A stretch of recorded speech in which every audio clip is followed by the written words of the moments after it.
Ting Gou, Frankenstein. It's the rotten fruit that buzzes the loudest. Even the dead are not shells, but come home for something else. Think of a fig swarming with larval bees. Think of your father in that house, loose shutters, green and white, raving about penny stocks, lottery tickets, little machines of the future with their silver hearts and lungs. While grass grew so tall, your mother had to cut it with shears, stooped forward in that jungle, Mom as figure in white, Mom as machete, and over everything, a heat, the exothermic tug of a mad voice pointing you toward the sky. Rain. How you welcomed the severe thunderstorm warnings for the relief you thought they promised. Before the business fell through, your father's scribbled patents, ate them for dinner. Even the first rains, which brought nothing but devastating humidity, were no setback. And you wondered if that house, with its insects, with its dead, was where you learned to dream. Your father sweating through t-shirts at the cusp of the storm, talking to no one he can see, in some trance out of Lovecraft, negotiating with the dark. How much for the lightning? How much for the thing that kills you and leaves you unbearably alive?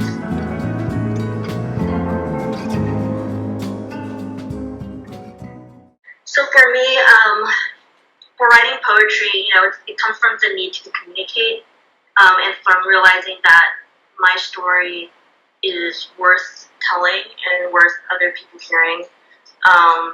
From the thought that everybody has their own unique story that they need to tell. So for me right now, it's a way for me to kind of process the different stories that I hear, because I just finished psychiatry residency, so I'm a practicing psychiatrist, so obviously I hear a lot of stories from people, and it's also a way for me to kind of hang on to my empathy, when there's so many aspects of this profession that's pulling you in different directions.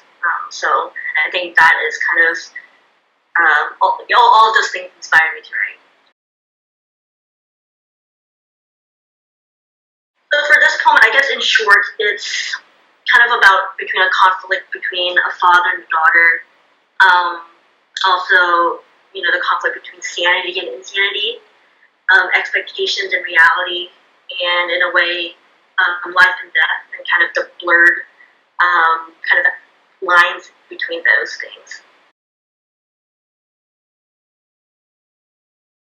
So for this poem, it went through a lot of revisions. It actually started off as a completely different poem. Also couplets though for that poem.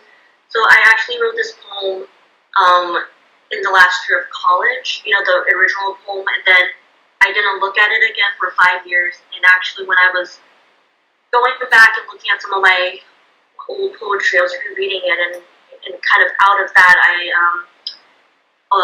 four other poems kind of developed. And so actually for this poem, when I was rereading the first version of it, what kind of stuck out to me was this image of like rotting fruit and wasps or bees out of that. And so it's kind of this idea of how decay is so alive, and I think that kind of fuels the metaphor in the poem. Destruction is an active process. It kind of takes life really to let decay happen, and sometimes it actually requires decay to let something alive kind of happen out of that.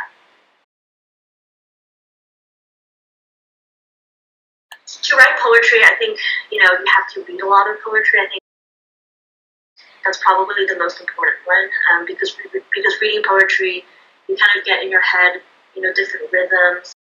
I think that's really important. Sound is also really important in terms of actually writing poetry.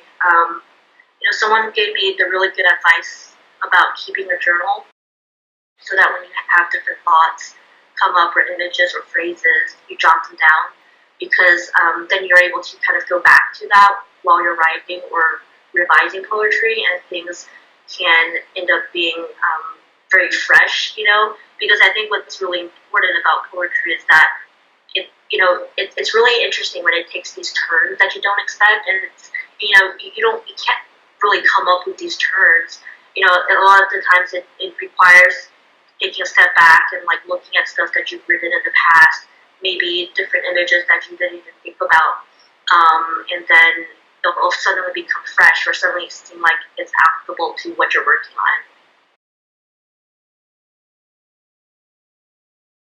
I think a large part of that is to listen to yourself when you read it. Um, and I think reading aloud helps too, because so much of poetry is from the sound. And I also feel like it's really important to pay attention to the line breaks too. So it's helpful to, when you're reading it, pausing it when there's a line break to see if the poet is trying to do something with that.